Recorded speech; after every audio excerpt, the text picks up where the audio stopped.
अच्छा जी, अब हमने जो है वो पार्ट 1 में जो है फर्स्ट इक्वेशन ऑफ मोशन जो है वो डिस्कस कर लिया था, उसको डिराइव कर लिया था कि किस तरीके से वो डिराइव होती है। और फर्स्ट इक्वेशन ऑफ मोशन हमारे पास आई थी Vf equals to Vi plus AT। ठीक है, अब जो है हम सेकंड इक्वेशन ऑफ मोशन को डिराइव करेंगे जिसमें पहले से थ्योरी है। उसकी थ्योरी एक सिनेरियो हमारे दिमाग में होना चाहिए। सिनेरियो क्या है कि हमें पता है कि भाई जब एक बॉडी जो है वो अपनी पोजीशन चेंज करती है यानी मोशन में आती है तो वो एक डिस्टेंस कवर करती है या डिस्प्लेसमेंट, वो एस से डिनोट किया जाता है। ठीक है, और वो इस डिस्टेंस या डिस्प्लेसमेंट को कवर करती है एक टाइम में जिसको हम डिनोट करते हैं विद अ स्मॉल टी। ठीक है, हम इसको डिनोट करते हैं विद अ स्मॉल टी।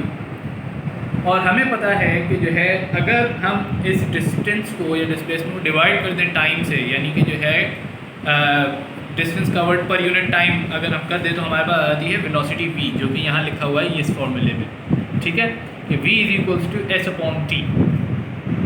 और अगर मैं जो हूँ इसको इस t को यहाँ से हटा दूँ तो मेरे पास जो है डिस्टेंस का फॉर्मूला आ जाता है विच इज़ डिस्टेंस या डिस्प्लेसमेंट का हमारे पास फॉर्मूला आ जाता है S is equals to v into T, velocity into time.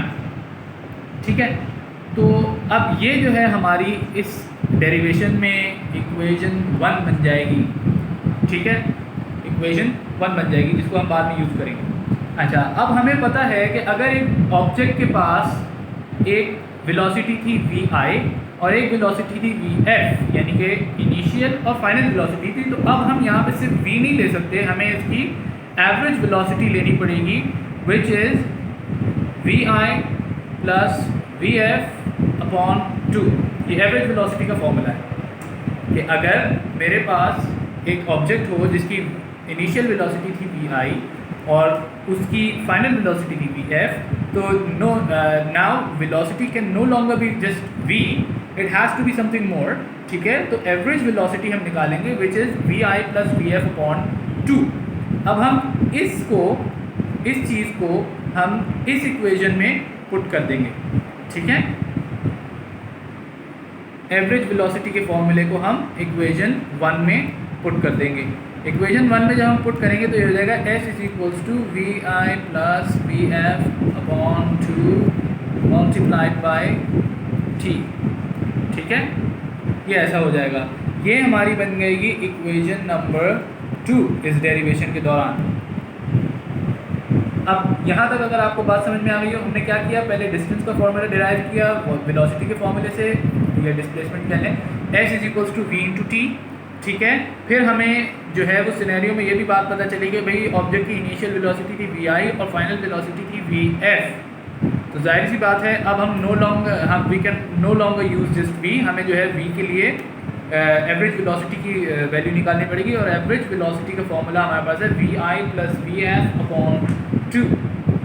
ठीक है, अब इसको हम एवरेज वेलोसिटी के फॉर्मूले को हम जो है वो पुट कर देंगे अपनी इक्वेशन 1 में v की जगह।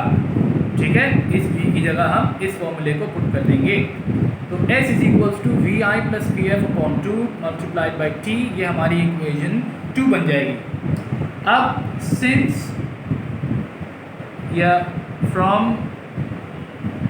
First equation of motion, first equation of motion से हमें पता है वी हैव,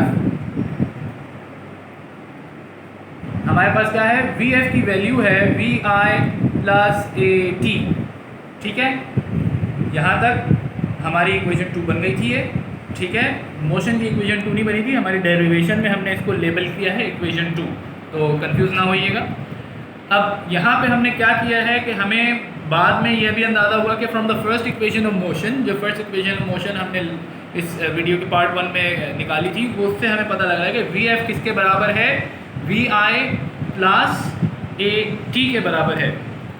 ठीक है, तो अब हम इस इक्वेशन को यहाँ पे इक्वेशन 2 के vf के जगह पुट कर देंगे, तो हमारे पास आ जाएगा s is equals to vi plus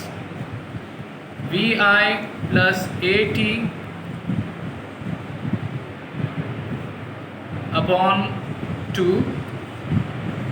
multiplied by t।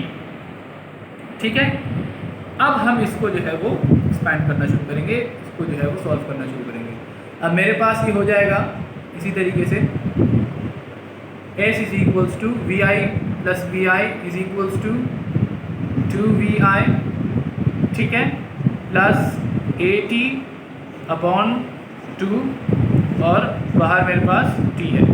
अब हम जो है इस ब्रैकेट को खोल देंगे, इस t को जो है ये ऊपर वाले इस टर्म से मल्टीप्लाई कर देंगे, ऊपर न्यूमरेटर से मल्टीप्लाई करेंगे, तो हमारे पास क्या आ जाना चाहिए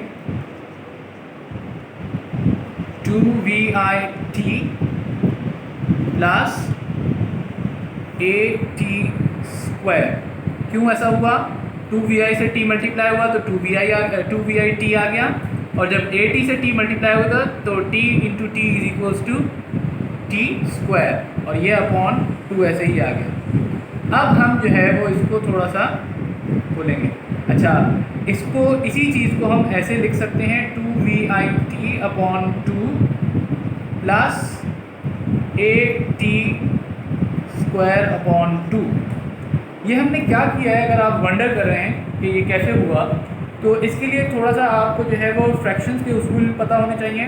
फ्रैक्शन में जब हमारे पास बेस सिमिलर होती है, सही है, जब क्या सिमिलर होती है, बेस कह रहा हूँ मैं, सॉरी, जब हमारे पास डिनोमिनेटर सिमिलर होता है, यानी कि अगर मेरे पास जो है वो 1/2 है, ठीक है, और प्लस यहाँ पे लिखा हुआ है 3,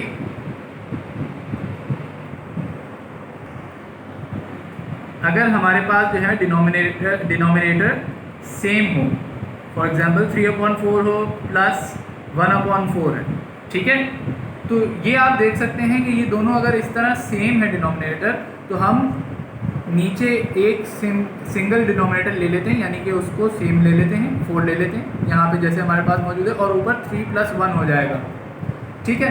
तो इसी तरीके से हम अगर इस चीज़ को रिवर्स करें तो हमारे पास वापस ये आना चाहिए। तो हमने इसी चीज़ को, ये जो ऊपर लिखी थी, हमने दोनों के पास सेम डिनोमिनेटर था, हमने उसको रिवर्स कर दिया, जो कि हमारे पास इस तरीके से लिखा है। तो यहाँ पे हम 2 × 2 2 × 2 ये 2 से कैंसिल हो जाएगा, और मेरे पास बचेगा S is equals to VIT plus, अच्छा, इस चीज़ को मैं ऐसे लिख सकता हूँ हाफ यानी 1/2 AT स्क्वायर, जो कि हमारी सेकेंड इक्वेशन ऑफ मोशन है। S is equals to VIT plus half AT square, ठीक है। ये जो है वो डेरिवेशन थी इक्वेशन नंबर 2 की। यहाँ पे हमने सिंपली इसको क्या किया है, फ्रैक्शंस का उसूल था, हमने जो है वो डिनोमिनेटर जो कि सेम था उसको जो है रिवर्ट करके जो है वो एक्सप्रेशन बनाया यहाँ पे प्लस की, ठीक है, 2 से 2 कैंसिल हो गया, VIT बचा, और यहाँ पे हमारे पास AT स्क्वायर/2 बचा, जिसको हम ऐसे लिख सकते हैं हाफ यानी 1/2 AT square. Understood? And this is the second equation of motion.